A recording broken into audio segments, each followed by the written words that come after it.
New season, new chaos in college football. Let's go! Big stage, big opportunity. This Labor Day weekend, the wildness lives on ABC, ESPN, and the all-new ESPN app. What a way to start! Featuring top 10 teams like Clemson, Notre Dame, Alabama, and LSU, and Bill Belichick's debut at North Carolina. It's so special when these teams collide. Don't miss a lineup filled with electric matchups. Welcome back to college football. Kickoff week presented by Modelo. Labor Day weekend on ESPN and ABC. Also available to stream on the all-new ESPN app. Introducing the perfect companion to your morning listening routine. AG1's clinically backed formula is now flavor-packed with 3 new delicious flavors: tropical, berry, and citrus. Start the day on a high note with probiotics that taste like the tropics. Mix it up with micronutrients that taste like berry or citrus. And take it all the way back with the classic AG1 Original with notes of pineapple and vanilla. Do your health a flavor, or 4, with AG1 Next Gen, the daily health drink. Learn more at drinkag1.com.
And welcome back to the Boundary Corner podcast, a part of the College Huddle Network, along with my partner, Brian Siegler. I'm Curtis Wilson, and this episode is brought to you by Dr. Jeremy Counts down at the Counts Family Pharmacy, your friendly neighborhood pharmacy, 301 South Main Street in Blacksburg. We are also brought to you by Moments on the Maury. Are you looking for a weekend getaway but still want to make it to Blacksburg for the game? Then Moments on the Maury is exactly what you're looking for. Owned by a proud Hokie and located just outside Lexington, Virginia, this place gives you fishing, kayaking, canoeing, or just relaxing by or in the river right outside your back door. So check out the links in our comments section or at Instagram at Moments on the Maury. Brian, we got a couple very special guests on tonight for a very special episode. So let's bring in our first guest. She is the wonderful wife of our music man and the editor of the Roanoker Magazine. Longtime friend of ours. Golly, Long 20 time. plus years. Long time. 20 years. Liz Long. How are you, Liz? I'm well. How are you guys? Oh, doing so good. We appreciate you coming on with us tonight, and it's a special night. I feel like this has been something that we've been really excited about, and we've been talking about for a couple weeks now. So very excited to bring it to fruition. Well, thank you guys for having me, and of course for having our guest that you're going to introduce here in a minute. Really appreciate the time, and really excited to chat about what's going on for this episode. So when the article we're going to be discussing tonight, when will folks down in the New River Valley, those who have the Roanoker Magazine, when will they see this? So it should be hitting subscriber mailboxes later on this week. So August 18th through the 21st, typically as your USPS man arrives at your doorstep. And then, of course, they'll be hitting newsstands over the next week or two over that. So by the first week of September, you should be able to go to all your local spots, not only your Barnes & Nobles and your Krogers, but also Crystal Spring Grocery. You've got your Barnes & Noble in Christiansburg, of course, in New River Valley. We're also going to have some special places in the New River Valley and Blacksburg that are carrying it for us, especially for this particular issue. So we'll list all that stuff on our website, and we'll be sure to share that because we're going to have this episode on our website too, and make sure to link everything for people. We appreciate that. I did not know we were going to be on the website. Brian, we're going to be on the website. We're going to be on the website, man. That's going to be cool. So before we bring Roland on to kind of talk through what this is all about, let's throw the cover up here. Yeah, this is going to be exciting. It's such a great cover. I'm so proud of this one. We just got a sample today in our office. I'm holding it in my hands now. This photo and the photos inside that you're going to see in the feature are by the fabulous Aaron Spicer. He's a local photographer here in Roanoke, Virginia, and he does photography all over. He has photographed so many amazing people, and so we're very, very lucky that he not only has the time and love for his local magazine, his local city magazine, but of course for the time and the effort and all the skill that went into photographing Coach Pry and the amazing work that you're going to see inside this issue. It's exciting stuff. And I mean, I know when, we got a little bit of an early sample there and got to take a look at what was going on in preparation for this, and really a whole lot of insight. And it looks like a whole lot of work behind the scenes that go into this thing that you put out every month. Yeah. So what's very interesting about the magazine world, especially in terms of the Roanoker Magazine, we're bi-monthly, which means it is, it's a 2-month issue. So we have to plan pretty far in advance. I actually tend to plan out editorial about a year in advance. So that gives you any idea of how long I've been wanting this story to come to fruition. And so to give a little background, obviously we live here in Roanoke, Virginia. We're surrounded by, Virginia Tech Hokies and just the love that all of the fans have for the school and the team, and especially the football team. And so it's very easy for us to think about, how college football is going to go around here, because go ACC, right? So we, thinking about the magazine, we've been around for 52 years, and we have covered Virginia Tech football as well as other Virginia Tech sports and of course regional sports. But we have covered Coach Beamer. He's been on our cover at least once or twice. We've had all sorts of different opportunities to interview and cover the many, many years of great Virginia Tech football. So about a year ago, I believe, honest to God, I think we were sitting here watching your podcast, and I started thinking about Virginia Tech football and the way you guys were talking about it. I am a fan, of course. I love sports, but I don't necessarily get the statistics the way you do. But you know what I can do is I can figure out how to tell a story. So I figured I would really love to dive in, not only to Coach Pry and the football team, but, Jason and you guys and everybody's been talking about the NIL and how all this comes together in terms of a national story.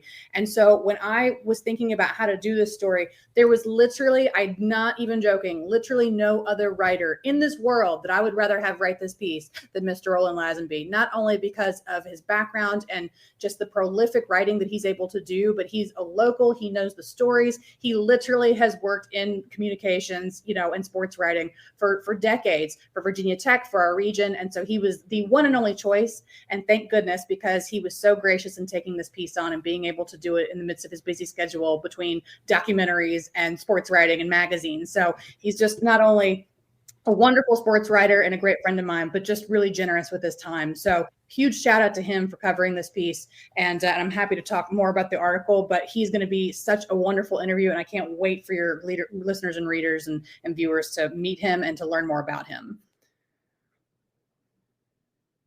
Absolutely, Liz. And, seeing the work already, we got a sneak preview to it. The article was unbelievable. We just spent a few minutes backstage with Roland, so we look forward to it. And again, we really appreciate you getting us this, straight up getting us this, because I don't know if we would have landed in any other way if one of a guy I've known since elementary school, wife, had not gotten with Roland and written this unbelievable article. So we thank you for all of that. And we, I don't know, it's tough to say because, little connections in the world go a long way. Right. I feel like it's kismet, truly. And really, I think that this story is so important, not only in terms of Virginia Tech football, but the NIL applies to every college across the nation, right? All college 100%. Athletes, their families, the teammates, the staff and sports and coaches, everybody that's working together is involved in this story in some way. And so this is not just a regional story, it is a national story. And again, what better person to tell this story and to really share more about his insights than Roland Lazenby?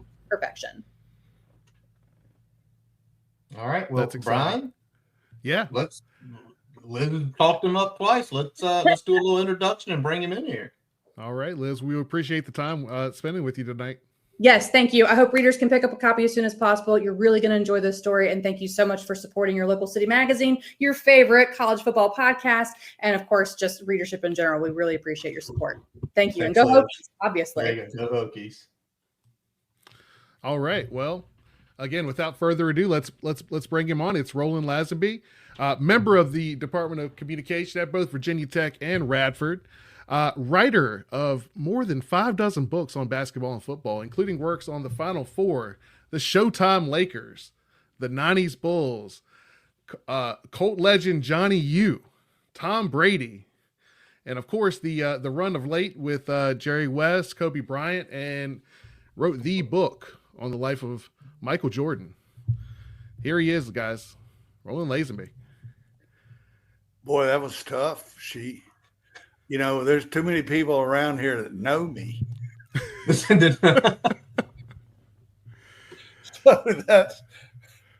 anyway, she is sweet. Yeah, Liz is great. Again, we've known Liz for a while, and she's definitely one of the best people that there is out there. A while. We've known her 20 plus years. College classmates, married again, one of our good friends. And Roland, before we even start the questions and let you unload here, thank you for giving us your time. But I think I tell you, man, I sell autographs too for $1. So you guys are keeping me from my fortune. There we go. but also, I think in the coming weeks here, thank you for writing this piece, because I think you're going to be uncovering a lot for Hokie Nation in things. Maybe the way, again, we've gotten privy to the article already, the way it was written. I think some eyes are going to open up about what's going on with the future of NIL, transfer portal, and just college sports in general. And speaking of that, let's kick it right off. The collegiate arms race has completely changed. It used to be the best facilities, the nice jerseys, the swag packages, boosters dropping thousands of dollars in kids' cars, and that's where they went to school because that's who gave them the money. And now where compensation is pay or play. When all of this started coming downhill, you've been writing sports books. You mentioned, you were at Georgetown in 85 when they cost you some money with a book deal. But as you started seeing this come down, what is just your thought on the change of college sports in general with the thought of NIL?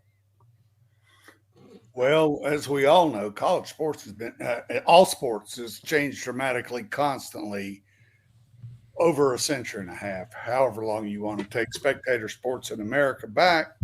I've written a lot of books. I wrote a history of Virginia Tech football in '86, and the program had cratered right then. So I think it maybe sold 1,000 copies. I don't know. But it left me determined that whatever I did in life, I was going to try to write books that had a chance of selling. And of course, right in the cratering of the Bill Dooley era and some of the gross miscalculations there, here comes Frankie Beamer. There we go. And, I have to say, I've had a lot of fun writing for the Roanoker over the years. Probably the most involving story for me was writing about Frank's family. He explained to me one night in the hallway that they were the Allens who shot up the courthouse in Carroll County, New York Times, all of that. And the stain on his family and his mother, Herma, her brother, Frank's uncle who championed him. And so his uncle finally, things got to him. He committed suicide when Frank was a junior at Virginia Tech. And so it's a very hard story, but a very important story as to who Frank was. And this came out years ago on the Roanoker. But the Roanoker's given me nice opportunity to do stories that matter to me. And Virginia Tech does. I went to VMI because I hated Virginia Tech. And, I was helping my old man put insulation in the ceiling of a cabin we had and listening to the 1969 Tech VMI game. And the year before, Tech had waxed VMI 70-10 and VMI, or 70-12. It was 70-12. And VMI won in 69, 12-10. And not only did it's the only college I applied to. I had terrible grades, but I got in. I had good boards. But anyway, I got to play football at VMI as a walk-on. And so that I was telling my grandsons that was my Super Bowl, but also getting to play, I believe, in the last Shrine game between back then freshmen weren't eligible. We scrimmaged varsity 4 days a week, but to scrimmage against the Tech football team. And we arrived in one bus. We had like 45 on the roster. And Tech gave, I believe, 90 there was no limit on scholarships. And Tech soaked up every available player. And that's one reason I'm sure I was a walk-on. And they gave something like 90 freshman scholarships that year. So wow. it was an object lesson to me in the great lust of the Hokies for, what would you call it? Prominence, dominance? I don't know. But they've always had that. And of course, I taught at Tech 11 years from 99, pivotal years in the terms of the program. I taught there full time from 99 to 2010. And I taught media writing to, 120 sophomores a semester. So I love Tech. I was there through the difficult times. But the important thing is the whole dynamic that everyone knows. I mean, what a wonderful thing to have Metallica. That was a religious experience. Yes, it was. And, the first team, they had a concert to raise money for the very first team. Faculty member's wife, a soprano, gave a concert and they gave all the proceeds to the football team. So there's tradition there. And, the early days, everybody showed up in horse and buggies with the school colors. I don't think they were Chicago maroon and burnt orange at first, but I could be wrong. Black and gray. Black and gray, if I recall they correctly. were, yeah. And so this runs deep in these Southwest Virginia hills that we all love. This is serious business. And the economy, I mean, Virginia Tech is such a generator from all the medical apparatus and research and operation in Roanoke. Just so many things, so important to this state. And yet, I've edited Lindy's Pro Basketball Annual in Birmingham for 31 years now. A few years back, Lindy, who owns it, he's a lawyer who never practiced law. He publishes sport. He's a University of Alabama graduate. And he had me come. He says, "You've never seen anything like this." I said, "Lindy, I've really had a lucky life covering the NBA and spent the 90s with the Bulls. What are you talking about?" I go down there. I've never seen anything like the University of Alabama. They got acres and acres of tailgating. It would make Tech's Saturday looked like a country picnic. It is huge. I mean, the scope of it. And, they have maximized the whole football mojo thing in terms of out-of-state tuition. They rake in tens and tens of millions a year to the point, and they're all there to go sit in that football stadium on Saturdays, to the point that 50% of their students at the University of Alabama are from someplace other than Alabama. They have more out-of-state tuition than in-state tuition. Wow. Now, Virginia Tech has always been, it's had a long-term tie. Hank Crisp, Virginia Tech's one-arm football player from back in the 20s. Hank Crisp coached at Alabama for years. Frank Mosley was Bear Bryant's roommate. Frank Mosley, who was the coach and then the AD at Tech. And Alabama and Virginia Tech went at each other. And so Virginia Tech, with Vic's appearance in 99, right when I started teaching there, man, that mojo of that out-of-state tuition, which is vital in this age. Higher education is challenged like never before. And I don't want to get into the political factors of that, but it is challenged for a variety of reasons. And Virginia Tech has a sweet mojo. Yeah. People love to come down there and get crazy. They love to jump up and down. They like to do that whole thing. ESPN loves to put it on their broadcast. It is a mojo. Those kids see it. And that booger fat out of state tuition helps drive the whole thing. And if you're going to do all that jumping around, if you're going to make all that noise and get all that brouhaha going, you got to have you a football team. There we go. And it is what the price tag come up? Hey, it's Paris. I love sparkly things, right? Like stars. Duh. And thanks to Hilton and AutoCamp, I just slept under them. Picture me, serving looks by the fire outside my luxurious Airstream, making s'mores with the kids, while a national park is our backdrop. The great outdoors meets Hilton hospitality. That's hot. Explore all the new ways to stay at Hilton.com. Hilton for the stay.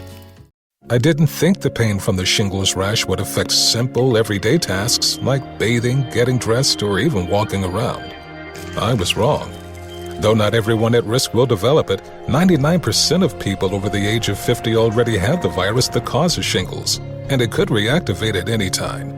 I developed it, and the blistering rash lasted for weeks.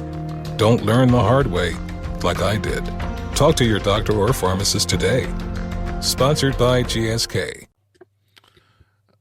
We're looking at Witt said today he needs another 65, 70 million on top of the 122 that he's already got for the program. Well, he's running a pro sports franchise like every other school is. Yep. And that is not, if you had that kind of money, when I was teaching there, VPI's entire foundation was 300 million. And then 9/11 hit and it dropped to 60 or 80 million.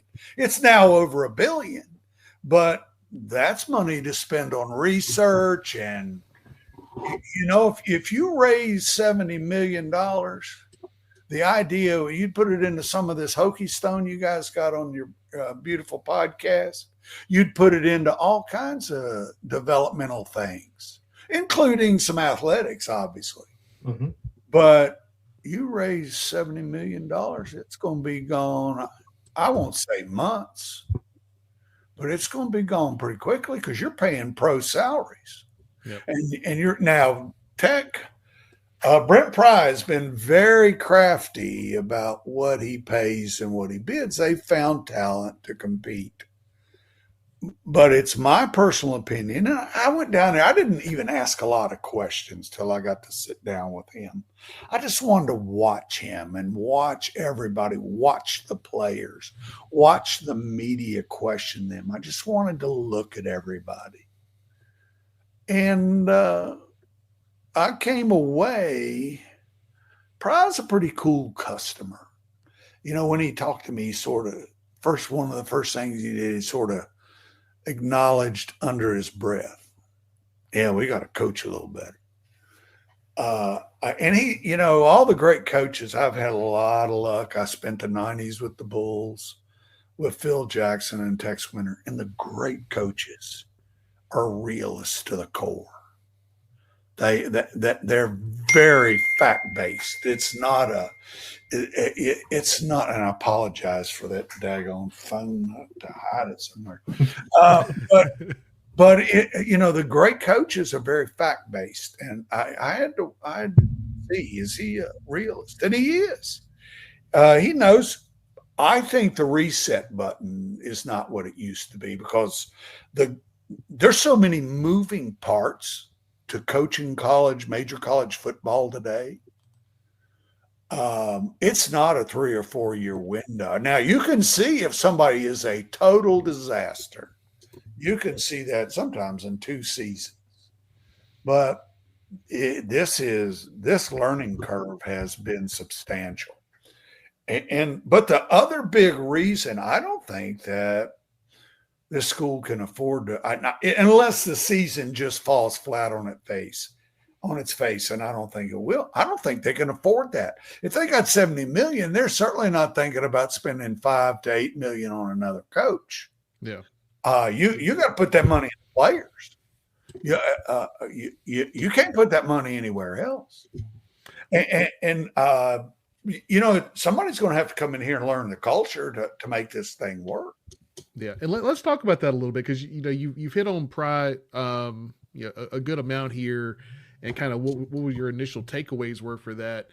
Let's talk about Pry at Virginia Tech. What is kind of a benchmark for success in this NIL era for a Brent Pry regime at Virginia Tech?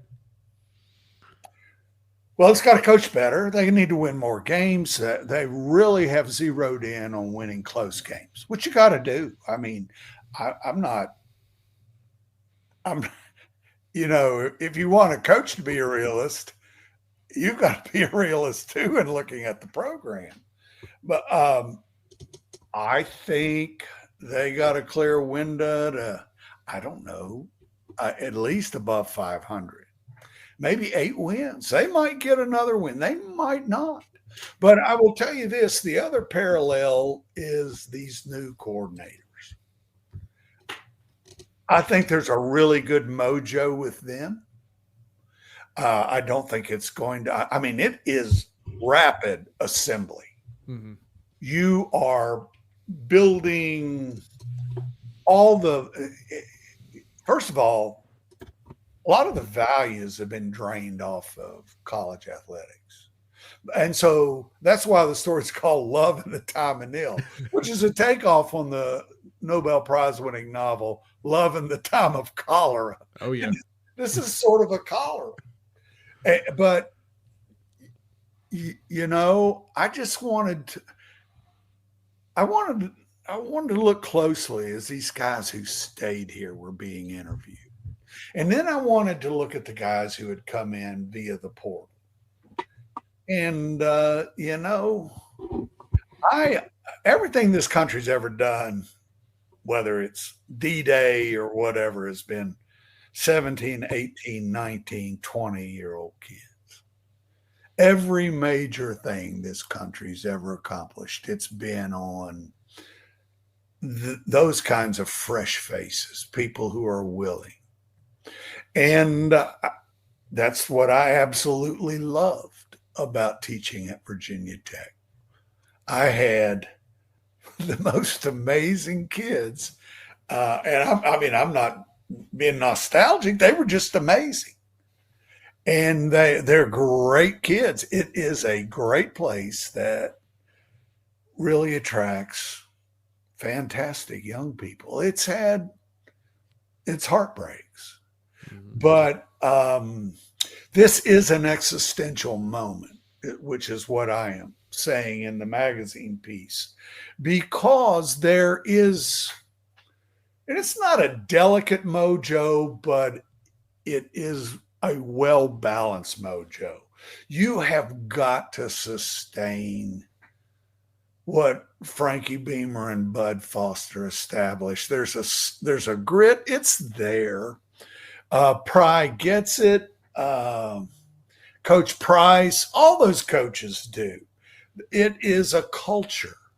You know, I'm an NBA guy, so there's a lot made of Heat culture.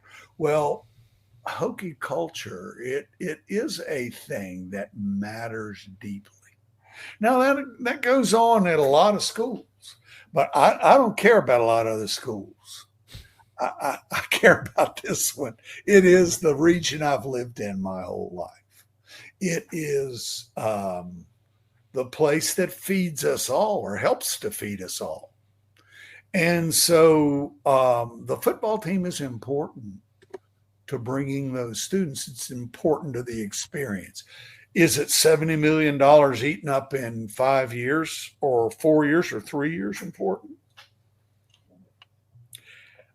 I don't see how that's, I mean, I went to Blacksburg this spring because Coach Sands made this comment, almost an aside, that it's not sustainable. And the truth is, he's absolutely correct. This is not sustainable. Unless,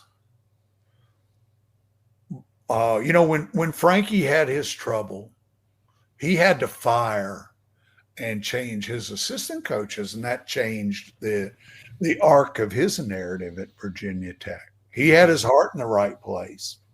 And so the evaluation's going to have to be, are these the right guys? Can we afford to be sort of cavalier about it? You know, I will say my observation about the Hokie fan base, I dealt with a lot of schools because I've done a lot of projects with a lot of schools. Duke, Louisville, University of Florida, the list goes on. Billy Packer and I worked together on a lot of things. Back, I got to know Billy in the 80s when I did my first book on Ralph Sampson. And Billy and I ended up doing 5 books together. And Billy is a money guy. The first lesson he taught me was keep your money in your pocket and let people give you your worth to do what you're doing. And Billy was just all over college athletics and the economics of it. Yep. And I will tell you that it has been a battle. I don't have to tell any Hokie fan. It's been a battle to get in the right league and the right position, and we hit that sweet spot. That's water under the bridge now, but it is instructive. And so you got to separate it as water under the bridge, but you got to look at what it is. You got to find players. Yep. And I think these guys are suited to do that. They haven't shown that they can't find players. What they've got to get better at is figuring it out. And so I just don't think it's a 1-year window on this deal because of that. I think you're going to get they got so many. It's Andy Bitter, one of the assets of the whole Hokie culture is Andy Bitter's been here. That is a sharp dude. I watched him work, and a lot of those guys in media are sharp. Oh yeah. But Andy is a real. He just leads by how he does it, and he pointed out that they have more players in the portal this year than they've had in all their years combined. It's true. You think about those moving parts. I've coached enough. I've had a lot of fun coaching over the years, starting with being a 24-year-old varsity head wrestling coach at Blacksburg High School, where I had great wrestlers. But the whole thing is constructing the kind of culture that Virginia Tech's going to need to prosper is going to take first cool heads in the fan base. I think you got cool heads in place, and the Hokies haven't been known for cool heads.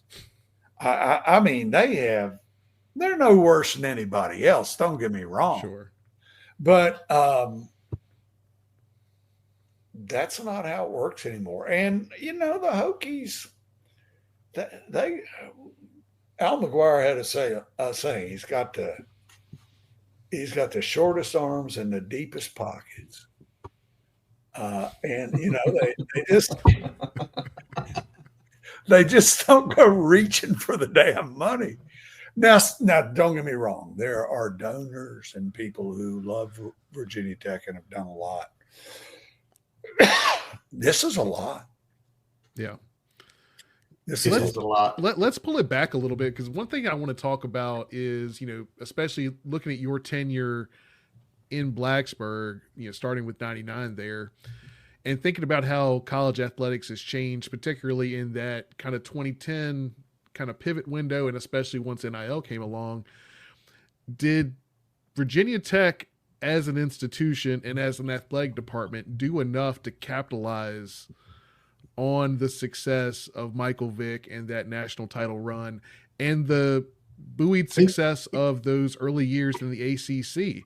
Because it looks like to me that we were behind from there, and it only got worse because of the steps we didn't take in the 2000s. Roland, before you say, but even before that, 1993, right. 95 Sugar Bowl, leading up to 99, and then Roland, you were there for the subsequent years. 10 wins, ACC titles, big bowl games. To Brian's point, did you tell how you feel? You want me to tell me shut the hell up? I'm fine with it. Did the administration drop the ball? Because at that point in time, we were top 10 every single year.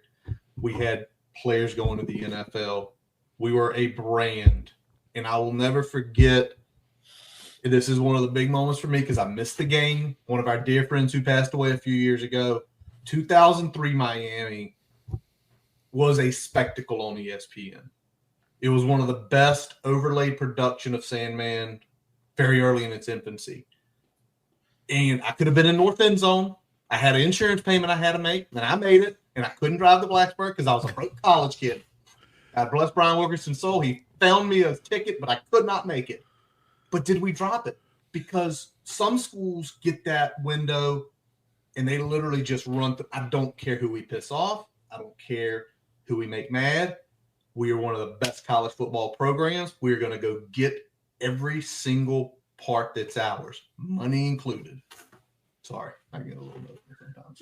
Well, I would say that we probably danced in the end zone a little bit. It was a long road to glory. Having to listen to all that bullshit from all the ACC folks all those years, and if Mudcat Saunders hadn't found a way with Steve Jarding to threaten the damn governor, they wouldn't have gotten in the ACC. It's true. It's so true. And so I think in some ways it doesn't matter. The only thing matters right now is the road ahead. Now, were the mistakes made? Yeah, well, there always are.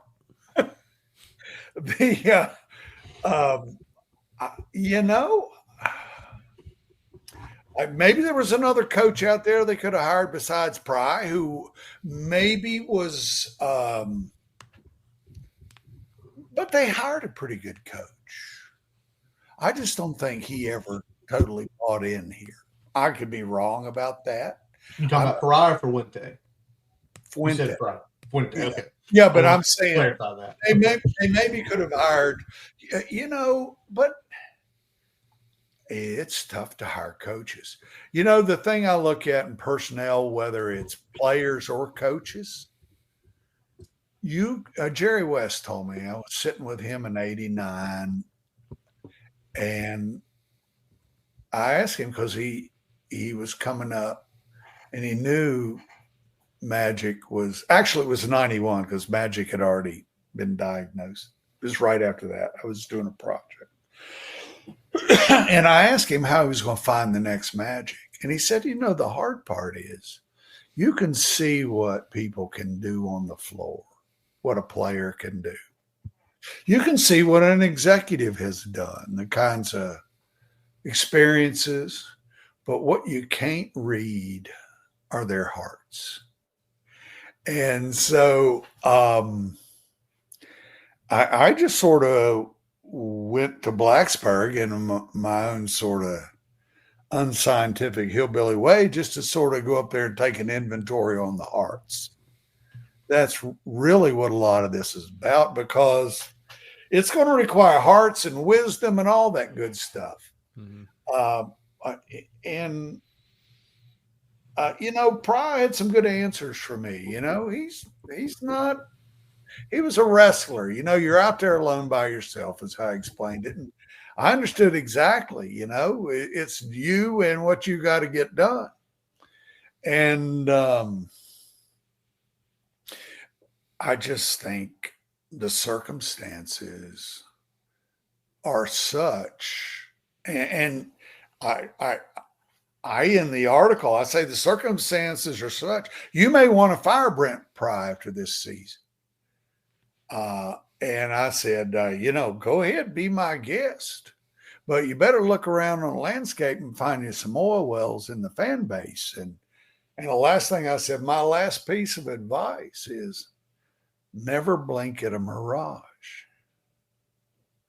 You can lose everything you think you've got in your field of vision in an instant. I think they're making progress. I don't think there's a more thorough guy than Phil Steele. He thinks so.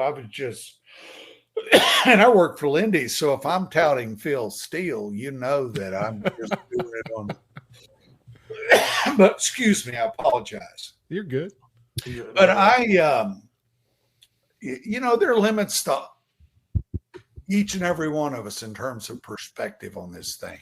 I think what we do have to read is the seriousness of the changes. And ESPN has, has made the moves it's going to make. Everybody's gambling on the future. Nobody knows what's going to happen. I've had to do 100 Zoom interviews in the last year with Rick Welts, who's now the president of the Mavericks. Before that, he was the president of the Warriors. Before that, he was the president of the Suns. And the NBA just got $100 billion in their media rights deal. Yep. And their network ratings and cable ratings are a little iffy, or a lot iffy to some. And so I was asking him, how does that happen? And his answer, he's a really bright guy. He said, it's all about 23-year-old eyeballs. Everybody is trying to, it's like an Oklahoma land race for the future in media. These people are paying for all these NBA rights. They're not guaranteed that's going to deliver them to the promised land, but that's their best clear path. And so that's sort of the kind of decision, because each of the schools is in the same circumstance. You could pad your schedule back in the day. I mean, everybody needs a break. Everybody wants some tasty cakes on the schedule. You drink a little more on game day. Your anxiety level's lower. But that ain't happening now, because ESPN is in a life or death struggle itself. Yep. And so they have turned all of the force of their power on the two super conferences while waiting to see if this thing realigns into some other concoction. But what we know about the richest and the strongest, this is an eternal truth. They ain't giving it up. Mm-hmm. They are not giving up any of this money that the SEC. What was Charlton Heston said about gun rights from my cold dead hands? Yeah. Well, the same applies to nil money, to all of the network broadcast power money that the SEC and the Big Ten get. Hell, they split up one of the oldest conferences in America, a distinguished conference in the Pacific, and spread it all over the place. We are running around our elbow to get to our ass to have play games on the West Coast. That's not sustainable either.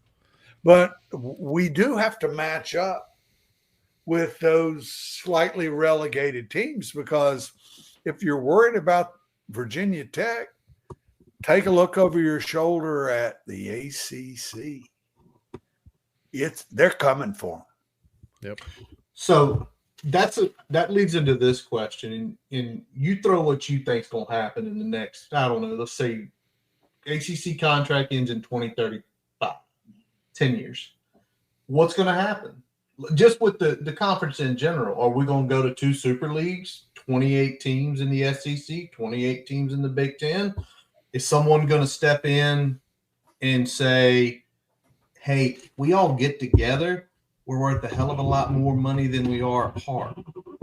Or is it somewhere in between? What do you see? Because you've ridden and seen sports, and like you said, Rick Welts, the former executive president of the current president of the Mavericks, former of the Warriors. You've been around some of these guys like that have visions and have thoughts. What do you think happens? Well, the happy ending is what you just described. The problem is that goes against human nature, and I don't think we're in a competitive business. That's competition is about stepping on the other guy's neck and keeping your foot there till he's gone. And that is what it is. And it is the white collar crowd in each of these universities. They are hungry for that, baby. And that's what feeds it. That is competition in America. And so the happy ending is that we get everybody lined up in whatever, 40, 50, 60. I've seen Virginia Tech listed anywhere from 50, I believe, 49 to 31 in various rankings this season headed into things. I think that if they somehow arrange to get 80 teams in football, but, we've just had a whole bunch of folks just jump into D1, including Liberty. And Liberty is probably the best suited of any school in the state just to keep shoveling cash in its sports programs because they just have that apparatus for raking in that money. I mean, they're not just fans. They are religious folks. And so there's nothing wrong with that. They give to the place they love. That's how it all works. So the happy ending, they sort this out. They, that still makes a lot of things probably go away. I hate to see ACC basketball go away. There are things that are near and dear. They are things. Change shouldn't just obliterate culture. Now, change does move on from culture, but the culture of college football, the culture of the various conferences, that resonates a lot of things. But nothing resonates like the cold cash. Not at all. I love what you said there a second ago about the goal is to squeeze and kill all your competition. But the thing about sports is you have to have competitors.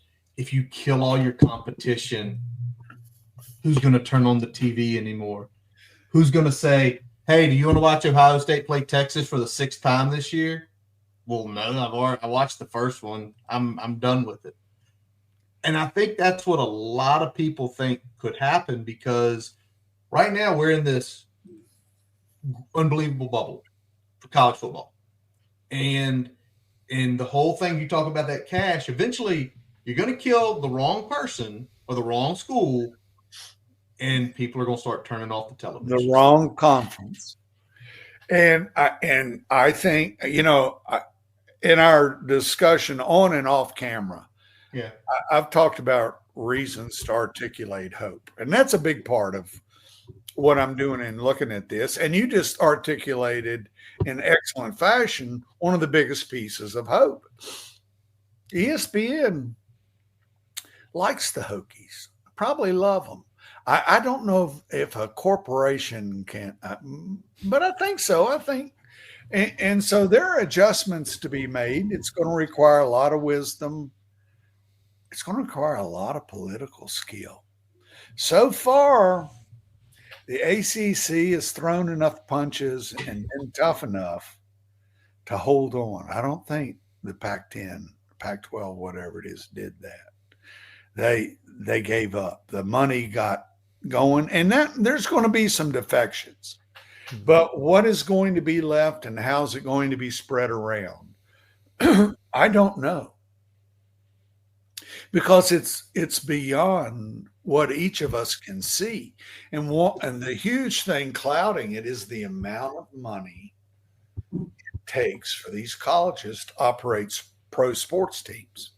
And it certainly means the death of a lot more minor sports.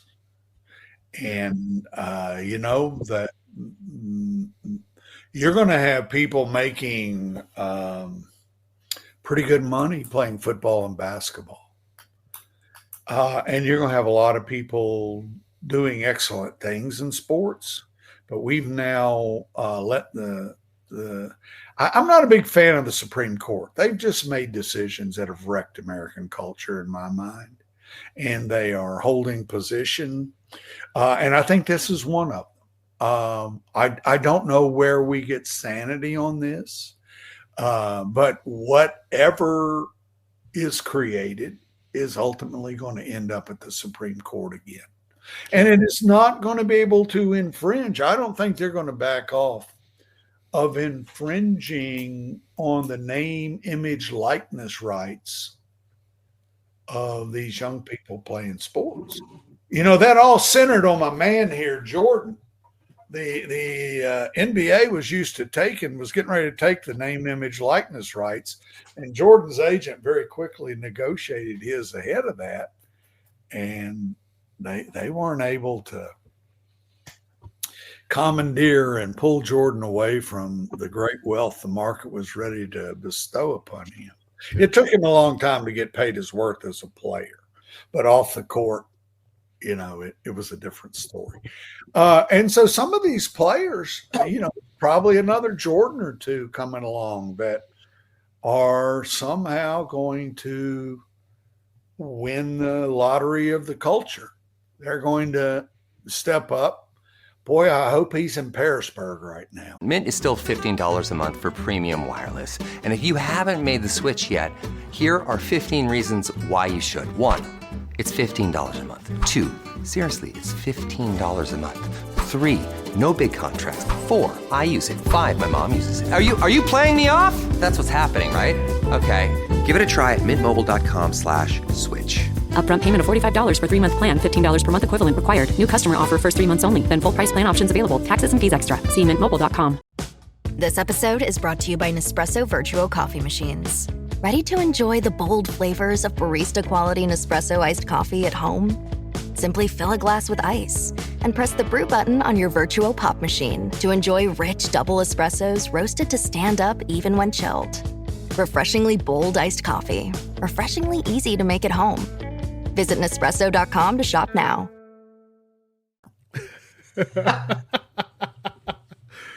Wouldn't that be a blessing? Well, you never know.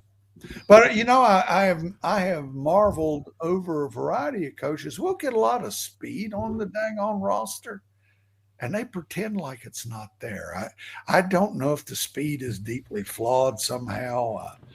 if I ever had a chance to really sit down and annoy the shit out of a coach, I would ask those kinds of questions. That would be a good question, because I think in particular, just looking at this past combine where you had, your running back and your wide receiver go out there and, put top 3 40 times on the board against the best competition in the country. And, you didn't always see that necessarily come out on game day. It would come out in bursts, but I think it wasn't always maximized by the offensive staff in particular last year to take advantage of some of those speed elements of those players. I will say from my years of coaching, it takes a while to know what you have, but you can't let that go on. You have got to really, and I think changing coordinators is a huge thing. And I do believe we're going to see that this season.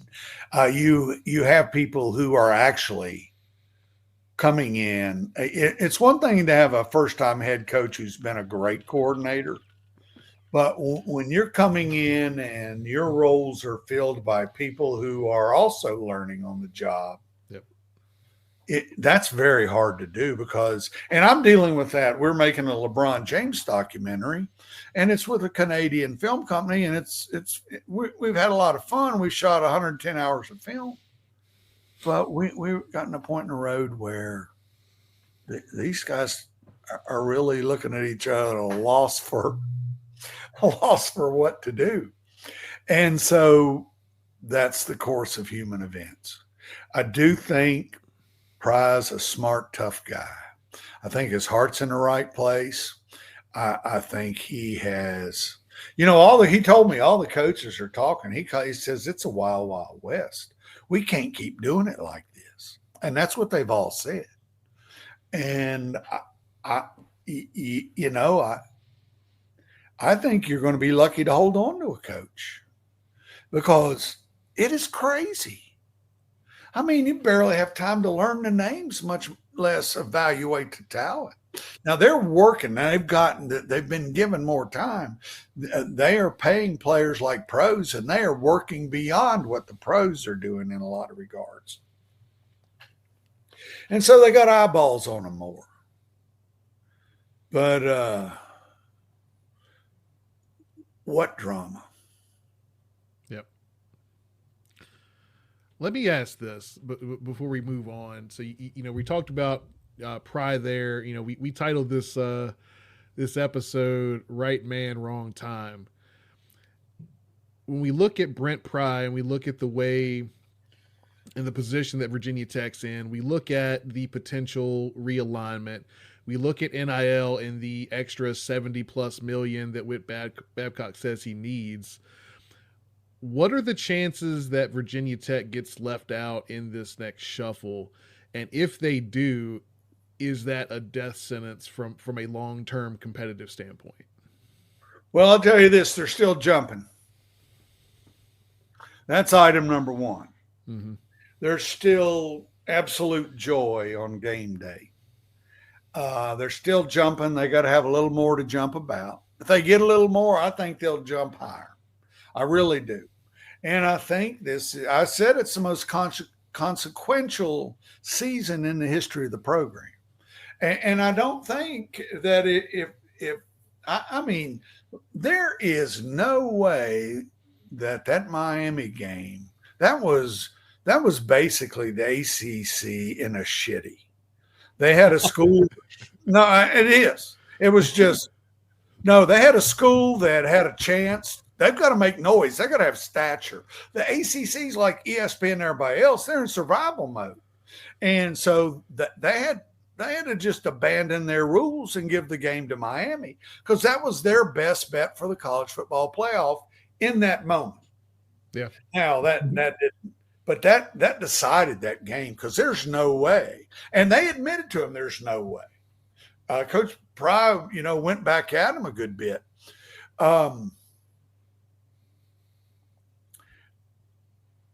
I think that Virginia Tech is up against it, obviously.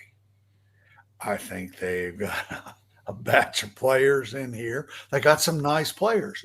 And the other bottom line here, in addition to the things you mentioned, it's a great place. It's a beautiful place. I saw Pry. I saw this video of Pry. He was like a kid with Metallica. Did y'all see that video? Oh, yeah. You know, he's out here. He's listening. He'll show up at a Jared Stout band show. He is he's a genuine spirit. Now, that may end up being tragically wrong. I don't think so, because he is tough as nails too. And he talks constantly about hard conversations. So these guys are getting paid. These are not children anymore. These are pro athletes. And so they, you know, the pro game, I enjoyed going to covering the NBA. I didn't like talking to college athletes. I didn't think it was fair. They're kids. When I worked for the old Blacksburg Sun, I quit my coaching and teaching job to become a writer. And I got hired as a sports editor of the Blacksburg Sun. I covered Dooley's first season. And you interview those guys, and they're all going, yes, sir, no, sir. And I was 24 at the time. So, but the thing I liked about the NBA, each guy you talked to was a corporation. If they didn't like, and you talk about testosterone, the NBA was quite an experience. And having done it 40 years, they didn't like your question. They'd tell you just to take a long walk. They wouldn't say it like that. And they're empowered people. And so there's part of this thing that's pretty good. The opportunity for young people is good. I don't resent somebody changing jobs to get more money. It sort of cracks the egg on the falsehood of, you know, we're doing it for the old alma mater here. They're doing it because they're getting paid. And guess what? A lot of them need to jack. They need to stretch. Their families, a lot of them really need it. Yeah. But others are loyal to the core. And I like talking to both parties. You know, young people are impressive. And I think Brent Pry and his crew, they've gotten together. I thought, you know, maybe I'm an old fuddy-duddy. I don't think so. I read Hearts up there. I think they're pretty good. Now, they may quit on you all against South Carolina. They may just get waxed.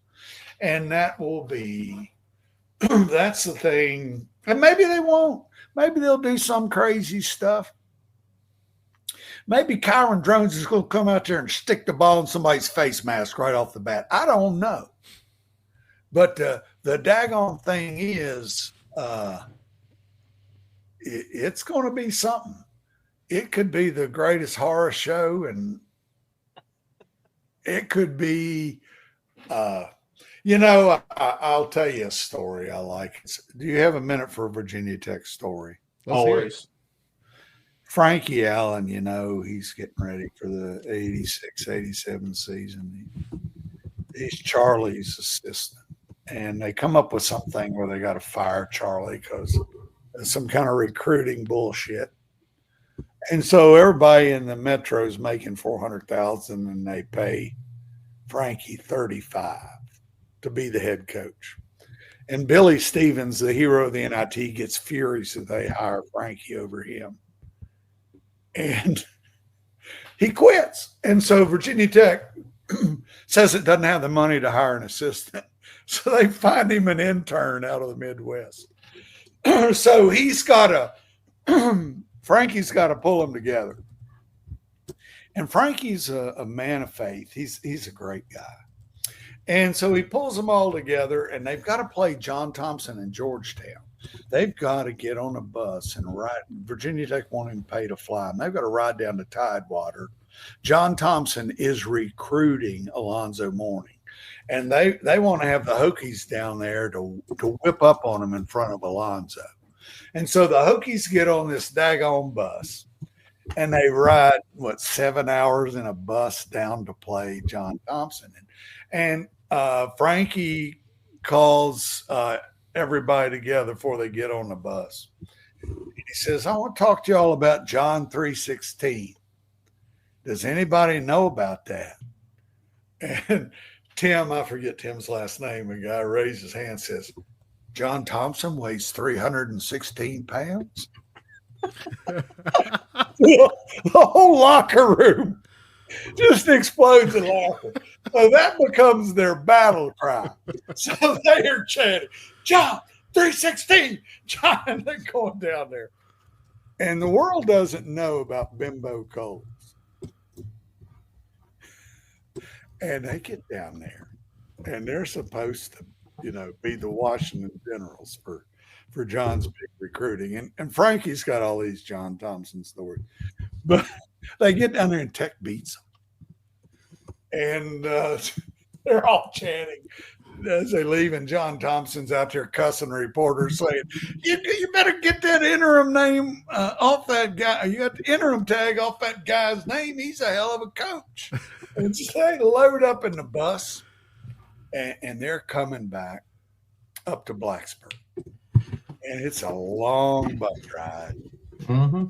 And they have the same bus driver, some old cat they're always on his ass. And so they're coming back up into Western Virginia, and the state trooper pulls them over. And they are razzing him. "He'll take you to jail, Snuffy," or whatever his name was. He had to get off and talk to the trooper, he said. He gets back on the bus. They're all yelling at him. He says, "They're giving us an escort to Blacksburg." And they roll into Blacksburg. Castle is swamped with people going nuts. And they ended up beating George Raveling and USC in that preseason. Now, here's the thing with this trumped up thing against Charlie.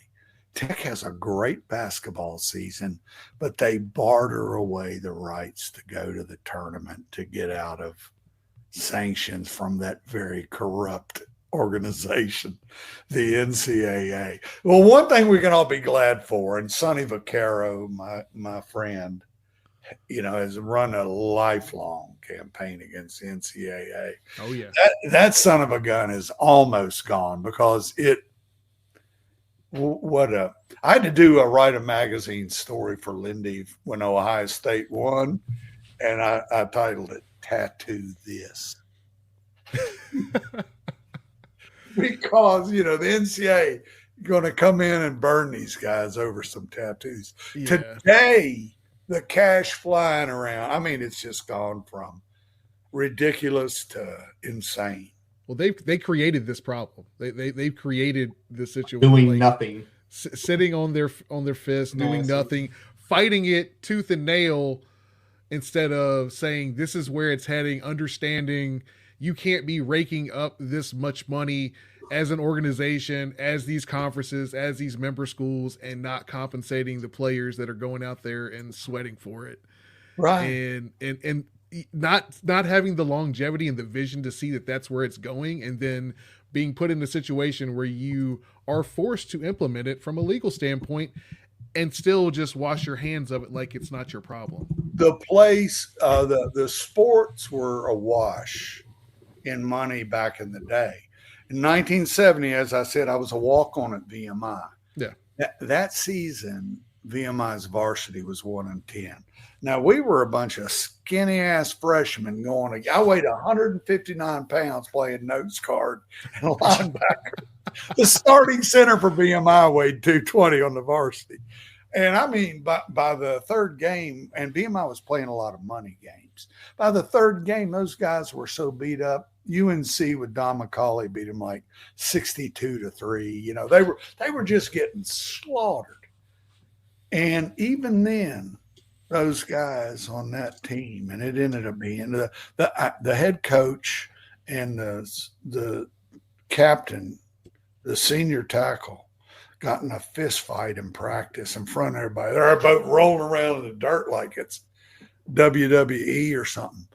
But even the players at VMI on a 1-10 team were getting $50 handshakes after the game from the alums. And $50, that doesn't sound like much. I unstopped sewers for the town of Whitfield with a $23 take-home pay a week at $1.30 an hour was the minimum wage then. Yeah. So a $50 check was 2 weeks' pay. For every game, they were getting those handshakes. And that was VMI, which that VMI is like ridiculous in terms of observing every kind of rule possible. And so college athletics has always been full of a lot of money, but handed out in weird ways. And no longer in a weird way. I want to go back to South Carolina because you telling that story about Georgetown, you say we could go down and get our asses waxed. But that's why they play the games, right? Because if you had told that crew going up to play Georgetown in 19, I think it's 88 or 89, you're going to win this game. People probably laughed at you. No, that's John Thompson. That's where Ewing played. They got Mourning, then they got Mutombo and all these guys. But that's why they play the game. So going down to Atlanta, it won't be on a bus. It's probably going to be on a nice commercial flight out of Roanoke down to Atlanta. Yeah, I don't know. They probably won't even sit down in the big Atlanta airport. They'll probably go to one of the private ones down there to make it easy on the team. But you play the game. How much tone? Because you said this is one of those seasons. It is a crossroads season. It is a season that is going to define a lot of things for Brent Pry and for this school. Most important guy is Kyron Drones. And he is back. We are going to get a window into his heart. Now, I'm not talking about misfortune. He had a lot of misfortune, he played injured last year. Yes, he did. But I am telling you, he showed me at the end of that Miami game, he stood there and made that play. And that guy's got heart. He could have ducked out. He wants to stand here and confront this thing. And if he goes down there, and you don't know, right? I agree. And they needed some kind of chant. Maybe I should have told Pry about John 3:16. Anyway, it doesn't matter. But the point is, I would. It is a family struggle. This is a family struggle. Is it going to be your next book? Oh, if crazy shit. What if crazy shit happens down there in this season? No, the backstory's there. This Jordan book is 700 and some pages. My magic book that came out was the cover of the New York Times book review is 800. I don't have any. I'm rolling along on. I'm getting paid to do. I'm sort of an executive producer on projects that will either be scripted or documentary films, and sometimes I'm getting points, but I don't have to work too hard. There we go. And they've got fine writers that are doing the thing. And so I don't need to write. I had fun doing this article. I don't mind doing articles, but I've had my run at it. And this season, I mean, when you talked about Kyron, and I think, we've had Kyron on this show. We talked to him. We talked to his dad a lot. I mean, these are really great people, and I think tell me about that. I want to hear what you. When we talk to Kyron, he is very much a quiet, lead by example guy, but he is a guy when he gets in the moment and he is feeling it and his confidence is burning. He is a gamer, and I think that's what I think a lot of people maybe miss about him is that. In the moment with playing with confidence, I would take him up against any college quarterback in the NCAA right now. Brian, there's one game rolling. I want you to go back and look at Pittsburgh 2023. He throws a bomb touchdown. he is running down that sideline, giving the finger and giving the FU to every single Pitt Panther defender. And you're watching, and it's like he doesn't care. He's almost challenged him to come hit me because I'm going to keep putting it in the end zone every time. And I think seeing that and saying what Brian said, and we talked with him, he is that soft guy, but you put him on that field, there's always talking about, and you've probably, Jordan had it, Magic had it, so many great players have it. It's a switch. And when they click that switch, just get out of the way. Especially in football. Exactly. Now, basketball is a different product, but there's a tremendous explosion. Jordan's unbelievable. I think my lucky stars for all those seasons. Tex Winter was my best friend and guide to the whole thing. I couldn't have been luckier. I didn't deserve it. And the Chicago Tribune needed somebody to do projects on the team. Their book division of all things. But the point is drones. I saw something. Everything I got is that, and I went up there and I saw him stand over on the far sideline in that indoor facility all by himself. And I said, something's not right. The next day they announced they were shutting him down. But I got the sense that they got a lot of new faces, but that he had a lot of respect on that roster. But somebody on one of these sites slandered the crap out of him. And so I just wonder, you just never know, because some of these Hokies can get a little weird. But that's not what I get out of Kyron Drones. I think he's that guy that wants to do it. I also spent a lot of time with Kobe. People thought he was out of his mind. I was with Kobe through all the 8-man years. And, I did 2 books on him, but Kobe was sort of like that. He was just going to be that guy. And he's riding that horse for destiny. And Kobe was, I thought, man, you got to worry about him. He's thinking he's going to be the greatest. He was an 18, 19-year-old kid when I was first hanging out with him. He thinks he's going to be the greatest all time, and he'll look at you and tell you that. I said, Lord. And Kyron just sort of, the kinds of things you're saying, there could be good things happen. It's not precluded for Virginia Tech. It's not hopeless. It's just very difficult. Sure.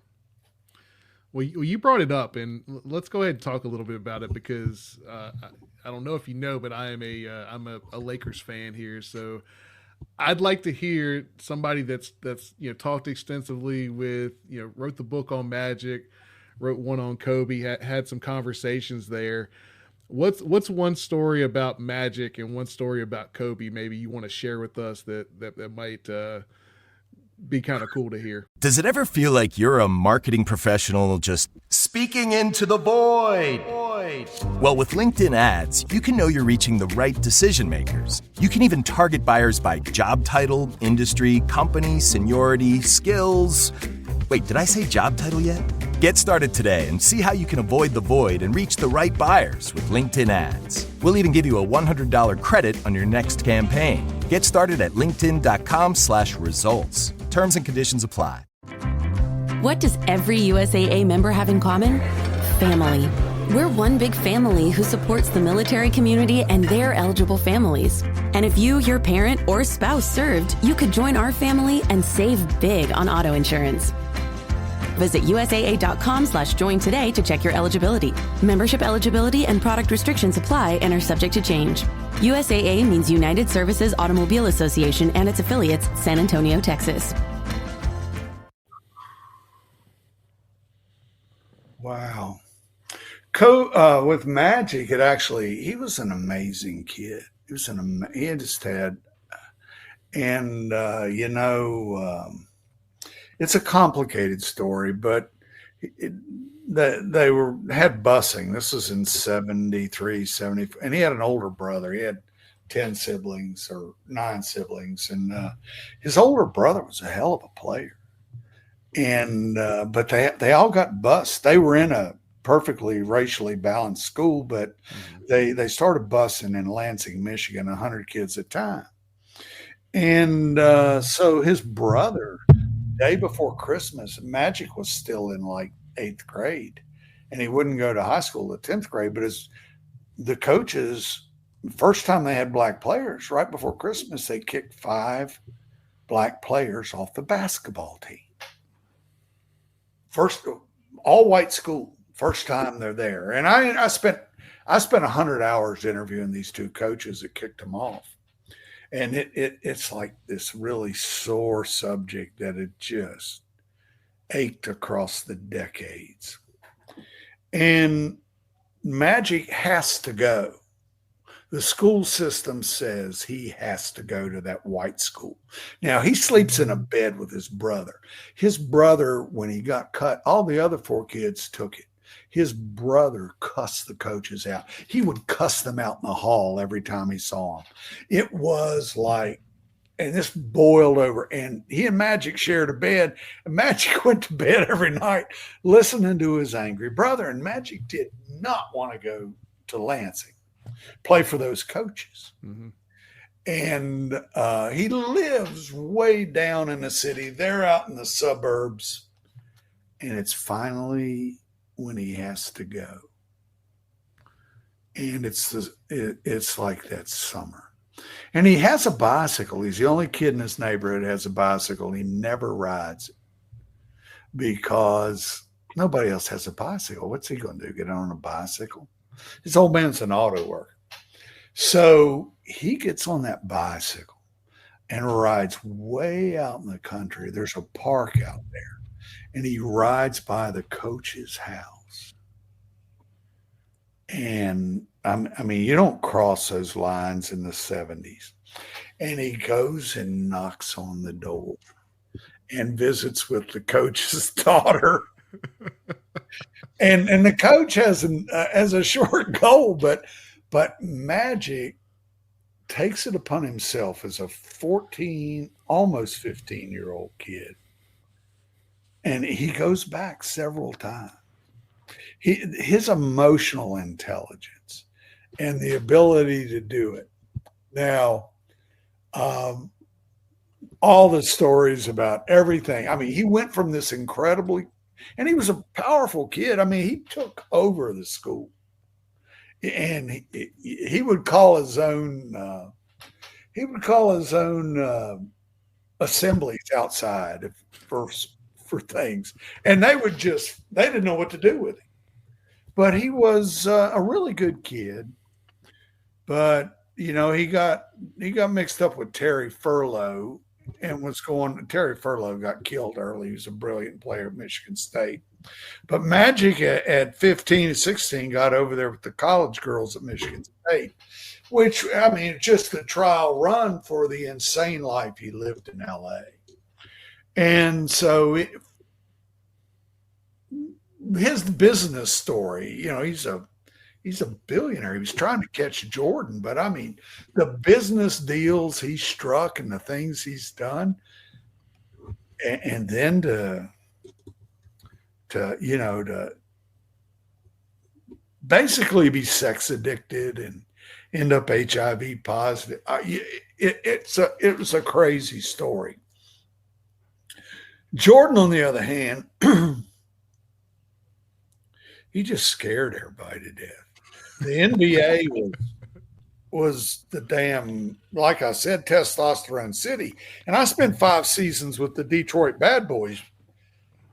I did their team books and their championship stories for Stylus Publisher. So anyway, my whole thing was watching Jordan and the Bad Boys and all the evil shit they did to him.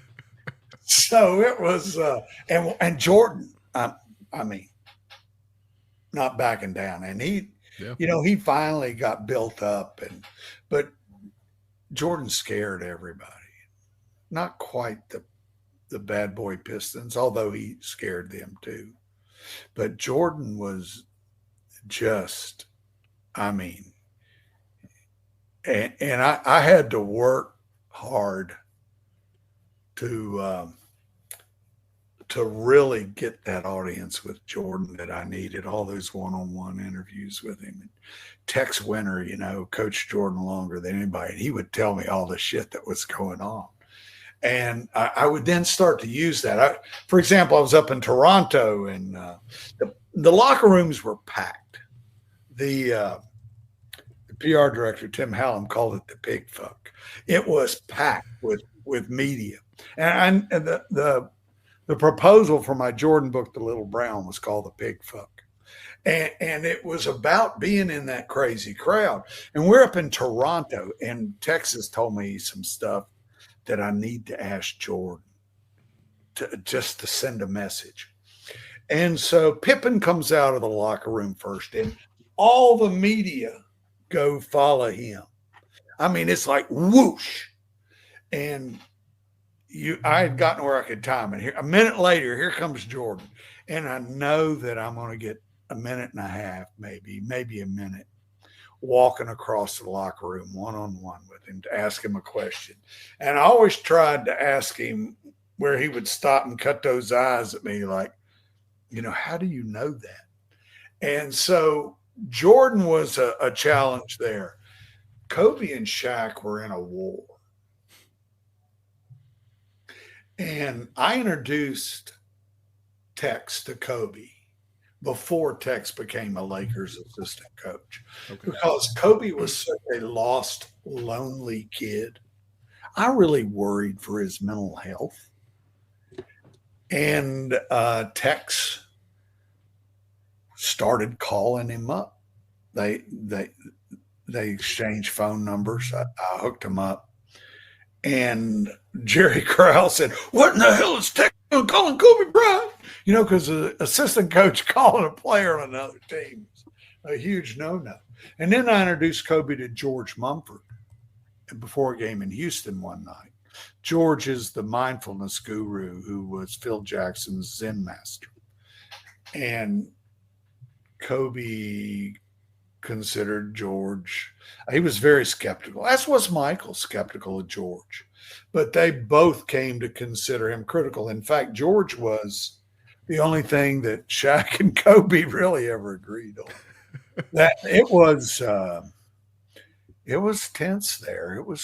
It's crazy when a team has terrible chemistry, and you got a lot of talent and terrible chemistry. Immense talent, and terrible chemistry. And what these tech teams sometimes have had. And I will say one thing, the pandemic presented a challenge for coaches. I say that for Fuente and Pry. It was, I don't want to throw off too much on Fuente. I really didn't spend time talking to him, or he really pissed me off when he went down to Baylor to apply for that job. I said, "You're out of there, buddy. There's no way you can." Yeah, him coming back from that was kind of, I know it rubbed a lot of people in the fan base the wrong way. And, you call it, a reconnaissance mission to see what other schools are doing or whatever you will. But I mean, it's still, it rubbed people the wrong way. It sent a wrong message about where we were and where we wanted to be, and what his commitment was. Exactly. And I mean, that was already at a point where questionable from a culture standpoint and a recruiting standpoint, he didn't really have the goodwill of the fan base to burn on something like that.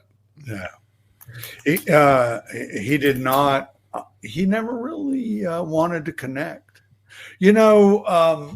Pry is, he got, he was there. He gets it. He, a lot of coaches would really bristle at Frank Beamer walking around the halls, and Pry worships Frank Beamer. Yeah. And he really does not want to disappoint him. And, so much for that. Ultimately, you do have to win games. I just don't see it in the cards unless they go 0-11 or whatever it is they're playing, or 3-8. I don't see that happening at all. Yeah. Unless they have horrific injuries. I think these coordinators are giving Pry the support he did not have from his coordinators previously. That's my take. And I think that's the truth coming out of all this. I really do. And I think they got an offensive coordinator. He's offensive minded. I mean, the guy knows what he's doing. He knows what he's looking for. He's coached a Heisman Trophy winner, so I mean, he's right. No, he's done it. Experience is everything. And I, the defensive coordinator, they're not bashful. They are not. I think they're going to be good. And who knows what the Hokies will do? That's on Kyron a lot. Yeah. And he wants to do it. I know that. And he hasn't said, I'm taking the money and running. That's not what he's about. So in that sense, just by the Jerry West rule, he shows up. He's got. I read him as having a lot of heart. I think he kind of epitomizes, just from a personality standpoint, a lot of kind of what we saw a little bit from those big runs in the 2000s. He's got grit and swagger in equal amounts, and I think you kind of need to have that to be successful at quarterback. Now you gotta be tough, but you gotta have a little bit of swagger and a little bit of attitude and play with a chip on your shoulder. Just hearing you say that makes me think of all the swagger with those Bulls. I had to do a flashback piece about that 95-96 Bulls team that went 72-10. It was ridiculous how much swagger they had.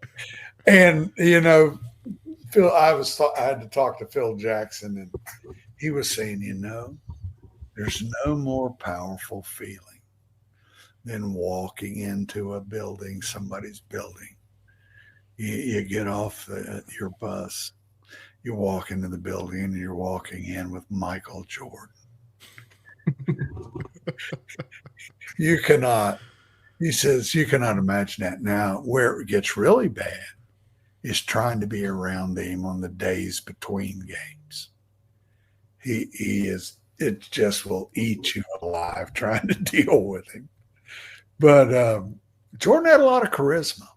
The pig fuck thing was about, he would come out in these great suits, and they would glom onto him in that locker room, and post locker room, and the PR directors were going, Michael, come to the podium. And he did not want to do it. He wanted the intimacy of all those damn reporters. And he had so much charisma, and everybody there, he was like a spectacle. I can't believe I'm looking at this guy. This is surreal. And every minute of it was borderline surreal. And there are guys like that. Now, Michael was just a regular Joe a lot at North Carolina. You don't know. It makes you wonder if Michael had that gear if he hadn't gotten with the dogs.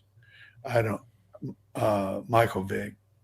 I don't know. I don't know. I didn't really spend time observing him. But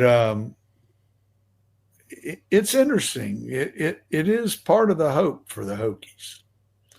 They just got to understand this is not business as usual in college football. This is wild, wild west.